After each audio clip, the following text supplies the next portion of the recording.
Happy Tuesday. We had a wild slate of games yesterday, but today we've got a full 15 game slate. So we will jump right into the recap yesterday on the straight bets. We went 3-2. The Mets Pirates race to six was looking absolutely amazing right up until the seventh inning when the Mets relievers just forgot how to pitch and the right fielder forgot how to field. So we had several hits, we had an error, and the Pirates went over this line. So pretty wild there. That was looking like a for sure cash for a long time. And then we had the Mets money line. Obviously, that same inning derailed them. They were tied at two, and then Pirates just kind of blew it up there. But we did hit the Cincinnati, Colorado under 9.5. That was pretty sweat free until the ninth inning when the Reds started scoring a bunch of runs, but still really didn't come anywhere near that number. Cincinnati, Colorado raced to 3 runs, sweat free. They were the only team to score a run. So ended up banking that in the eighth, I believe. And then Braves first five minus a half. That one got a little sweaty because Chris Sale did not start. So it ended up being Bryce Elder. Almost canceled that bet, but ended up riding it anyway. Fading the rookie. The rookie pitched really well, actually. But we got the job done there. And that was a pretty wild game as well. Went into extras, ended up hitting for us. So that was big for our parlay where we had Twins, Braves, Reds money line. We ended up missing the Nats game. We got that one completely wrong. They didn't score a single run. So that kind of stunk. But overall, really good day. You know, anytime you go in the green, it's nice. So up a little over a unit, about a unit and a quarter. In terms of our games, we went 3-4 on those, but we got the first three right, which to me is the most important thing. We need to get the top half or top quarter, however many the slate of games it is. If we get those right, it's going to be a good day. Nats just came out absolutely flat. Had lots of opportunities to score runs, just couldn't get a timely hit. Same with the Mets. You know, the first baseman for the Pirates made a really good play in the third inning, or they would have scored some runs there. Could have really changed the tide of that game, in my opinion. Cleveland game, that's just wild. You told me the final score was going to be 1-0. I said you were crazy. And then the Angels, go ahead, give me shit. I said I picked the Angels there.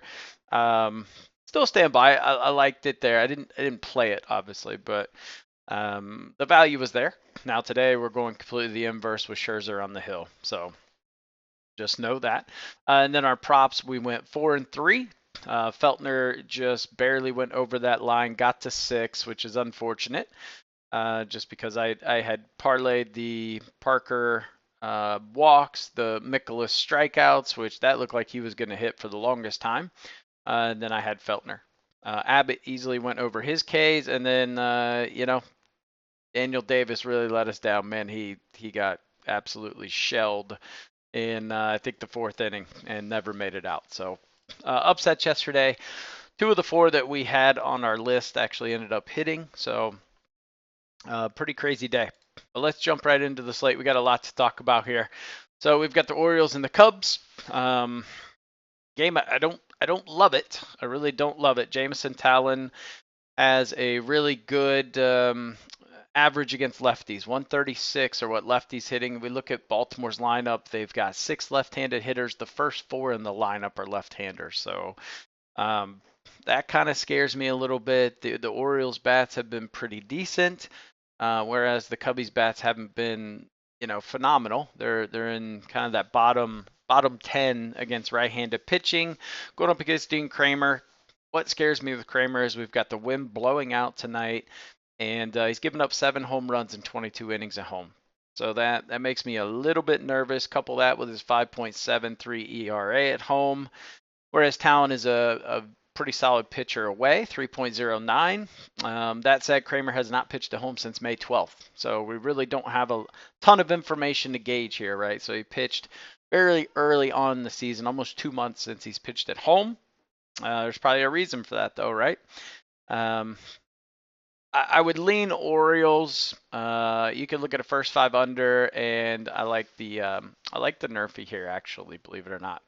So But really, I don't know if this is a game I'll bet today. And there's a lot of these today, to be honest. Cleveland Tigers, this is one I really like. I like bounce back day for Cleveland. We've got Ben Lively going up against Kenta Maeda. I love fading Kenta Maeda anytime I get the chance. So I like Cleveland money line, first five minus -0.5. I think there's a lot of value in this run line at plus 114. We've seen Lively pitch really well his last several starts. I think that continues today. There is some concerns with the pitch splits, right? If we look at the slider, Tigers do hit that well. He throws that about 25% of the time, but honestly, this really just comes down to fading Maeda. He is a horrendous pitcher. He should get hit. That said, the projection is fairly even on this, to be honest. A very, very slight edge towards Cleveland. But I just think Cleveland bounces back today. They've got the starting pitching advantage, they've got the hitting advantage, they've got the bullpen advantage. So really everything is working in their favor here. The only thing that isn't is that they're away, but they still have a winning record away. Tigers have a losing record at home. So love, love, love Cleveland in this spot. Next game, Phillies Dodgers. This is a tough one. Probably not one I will bet. It's just a little too tight. Zach Wheeler at home has just been absolutely electric, though. 1.76 home ERA. Miller, conversely, 9.64 road ERA. So it points towards the Phillies. That said, Miller hasn't had a ton of away starts, and it's been a little bit, so kind of hard to really gauge that number necessarily. Projection has the Dodgers winning, so 4.5 to 3.68. So it's a little bit sketchy.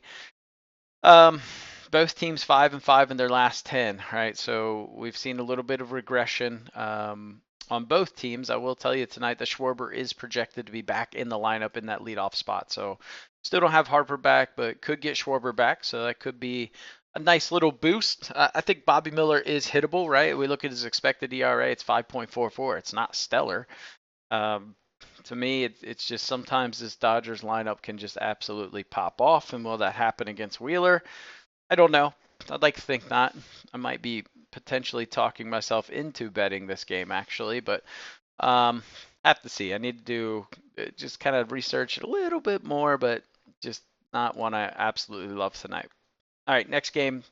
Another one I don't really love. Yankees Rays. Yankees are favorite, -130 to +10. Rays are at home. We do tend to see them hit a little better at home. Going up against Carlos Rodon. He's just been terrible. His last 4 starts, the man's got almost an 11 ERA. So really hard to back the Yankees in this spot. But if we look at, Pepio, it doesn't give me a ton of confidence either. Rodon's last 2 starts versus Tampa, they've got a 6.75 ERA against him. They're 2-0 against him. And a lot of those folks who had success against Rodon are going to be in the lineup tonight. So everything here to me screams Tampa Bay. Just hoping Pepio doesn't get absolutely rocked. But that said, the Yankees bats haven't exactly been on fire. 3-7 in their last 10. So kind of a weird line to me. This almost feels like it should be a pick'em. Should be, maybe -115s or -110s. This just feels a little off. Pepio splits against left-handed hitters scares me a little bit at 302. Yeah, it's almost like you feel like you have to fade Rodon here, but it's almost like the books are telling you he is going to have a bounce back day. So really weird spot here. I don't love it. All right, next game we got Reds and Rockies. Like I said, we saw the Rockies get blanked last night. They really didn't put up a ton of running cores, so really seeing this offense struggle. If we look at left-handed pitching over the last 7 days, one of the worst in baseball. Definitely bottom 5 here. Going up against Nick Lodolo. Originally, this was Frankie Montas, so this got switched to Lodolo. Could it change again? Yes. And I think we're talking about a different game if Montas is on the hill. We've been kind of fading him or not betting him, but he's actually pitched quite well. But at home, a little bit of a different story. Projections have this as a tight game. Cal Quantrill, not bad. Pretty good away pitcher. So will the Reds hit?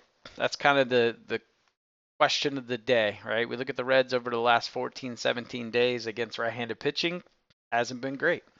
We'll just have to see what we get. But I like the Reds here. really just backing Lodolo. I like the money line. I like the first 5. I don't know if I would throw the -1/2 a run like I did last night.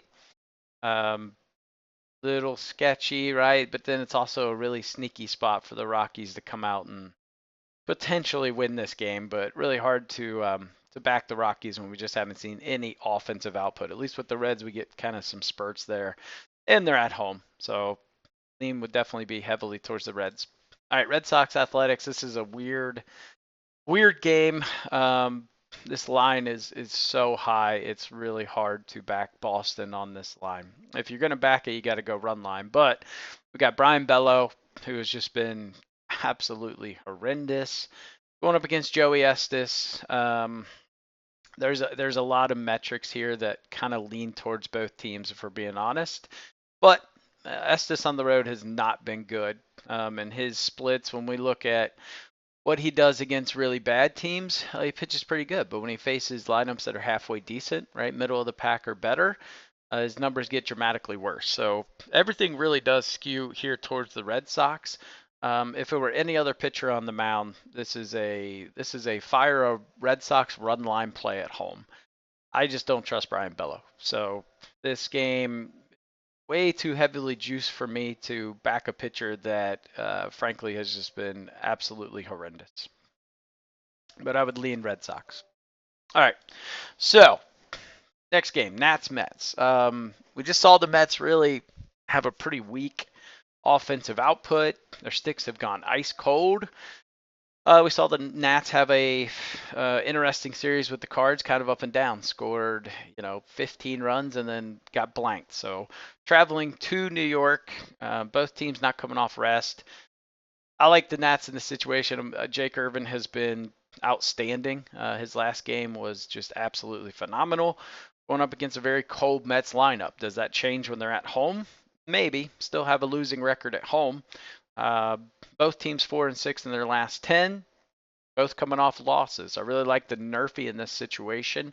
I think Irvin gets it done against the Mets, and the Nats are number 1 in the Nerfies, only scoring 15% of the time in the first inning. So uh, to me, this is kind of a go with the Nats. If we look at Quintana's splits versus lefties and righties, got a 333 average against lefties, and Washington is projected to have 6 right-handed hitters in the lineup, and all those have power too. So I like that, especially with the wind blowing out to the northwest. I can't see this as a Met spot here. I just really can't. Irvin's just been pitching way too well. You could look at the under. I think the under is viable, a little scary with the wind blowing out. Yeah, to me, this is kind of a Nats or pass, but most likely a pass for me. All right, we got Royals Cards. Another tricky game to handicap. We got Michael Walker, who has been pretty decent, going up against Andre Palante, who has also been pitching pretty decent. Cardinals have been hitting over the last 14 and 7 days. We saw them put a nice little beating on the Nats. They are traveling back home. I think this will be their 8th straight game. So that is a little bit concerning, whereas the Royals did have a day off yesterday. The question is always with the Royals, will they hit? Right? I think they have a pitching advantage in this situation. You just don't know what Royals bats you're going to get. So because of that, I lean Cardinals. That and their home. They do have a 24-18 home split, and the Royals are 18-25 away, so significantly worse away than they are at home. Cardinals have won 2 in a row, 7-3 in their last 10. We see the Royals 5-5. So to me, this is a pretty dead even game. It scares me a little bit. Like the Royals just pop out 10 runs all of a sudden. So, but anyway, I like the Nerfy in this situation, and you could do first 5 under. I think that's fairly viable, although at an 8, it's going to be a little tight. So ultimately, I like the Cardinals there. All right, we got Twins and White Sox. We saw the Twins come to life in extra innings. I thought they lost it when they didn't score in the 10th. Able to hold the White Sox, and then they came out in the 11th and banged them around. Ended up hitting the. I had them at -1 last night, so they ended up cashing that. So that was great. Tonight, Bailey Ober going up against Eric Fedde. I do like Fedde. If we look, he's got a winning record. Probably the only one on the White Sox that has a winning record. That said, he's been giving up 2, 3 earned runs pretty routinely over his last 4 or 5 starts. So going up against Bailey Ober, who is really just trending in a wonderful direction. He's been pitching outstanding.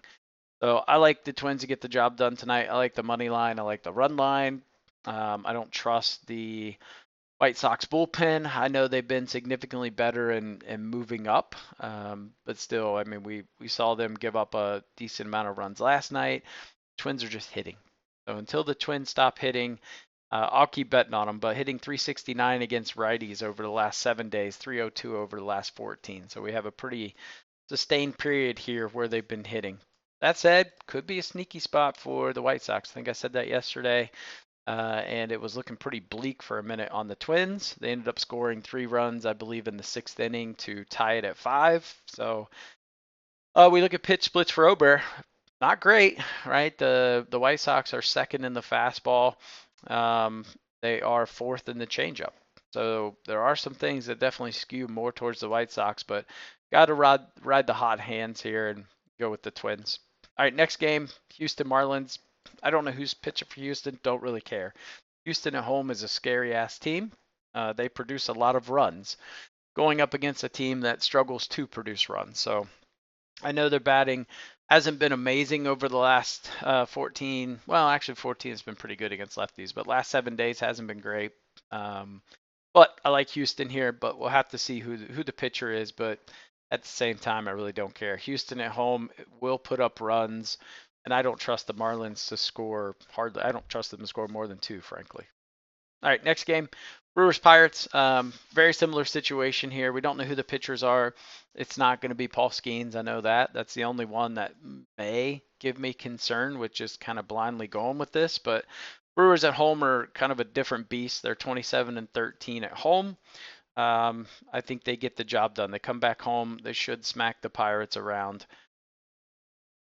Not much more we need to say about that, but we'll need to wait and see who the pitcher is. All right, next game, Rangers Angels. Yeah, I mean, you guys can give me shit in the comments. Angels were actually in the lead. I do want to say that coming into the 4th inning, Angels were in the lead. I was like, all right, here we go. But tonight, completely different story. Max Scherzer on the mound, getting really close to. He might be back to full pitch count tonight. So that's really scary if you're an Angels fan. I love everything Rangers because of that, if I'm being honest. Roansy Contreras, not great. XFIP, 123, expected ERA 5.17.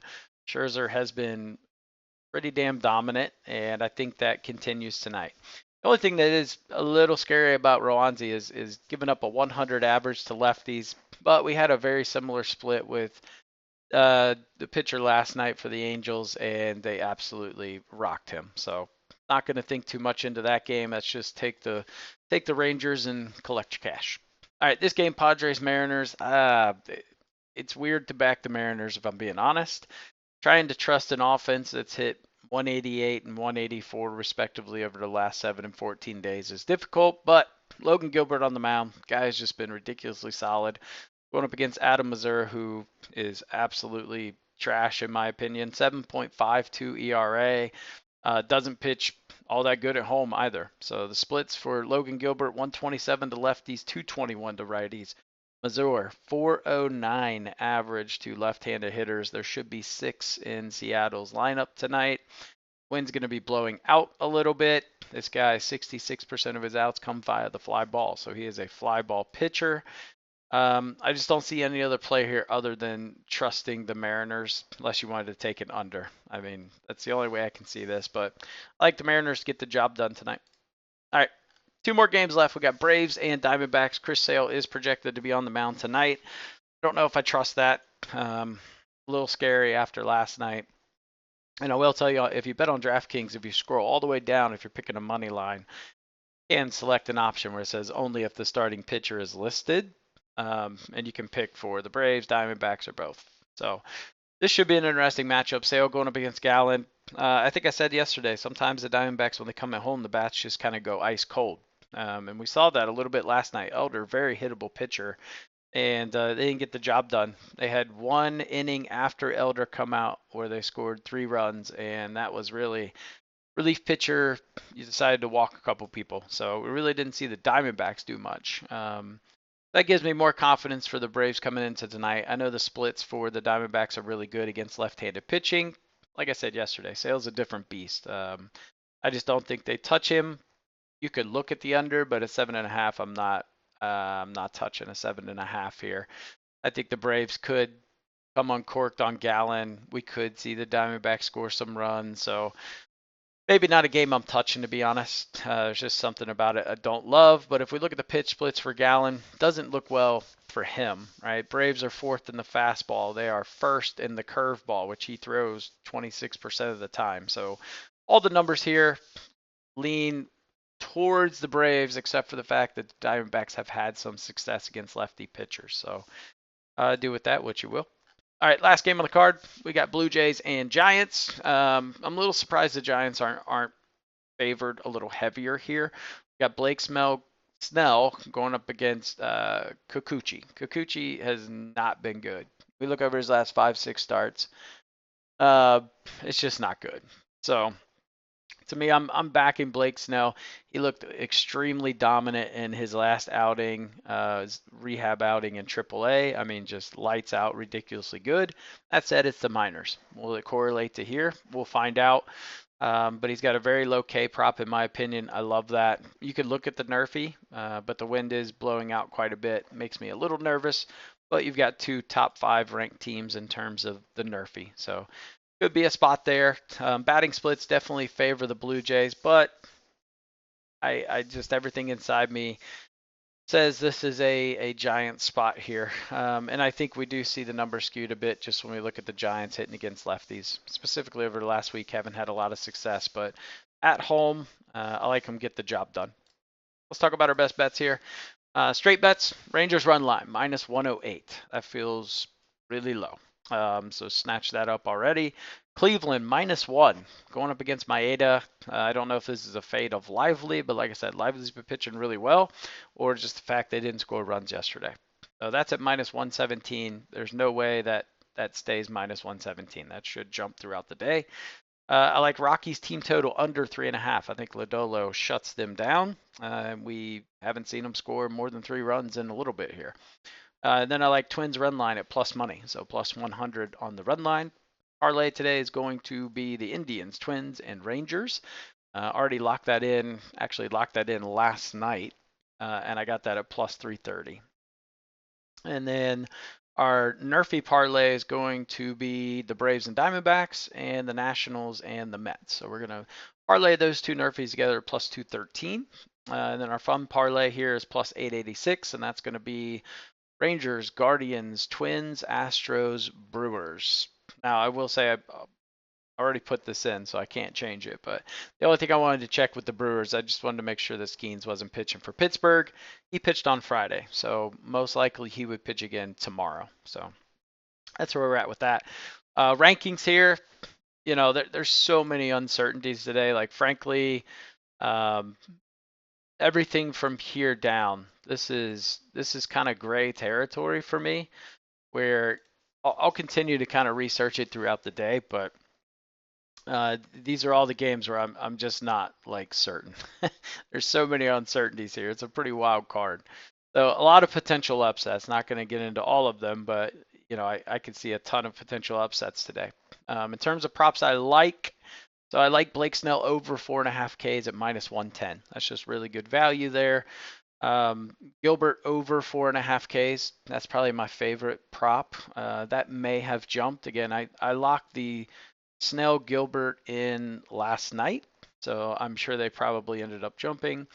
Maeda over 2.5 earned runs at -117. That's a little ridiculous in my opinion. That actually makes me a little nervous that it's that low for Maeda. Byron Buxton over a half of a total base at -175. I think that's good value there.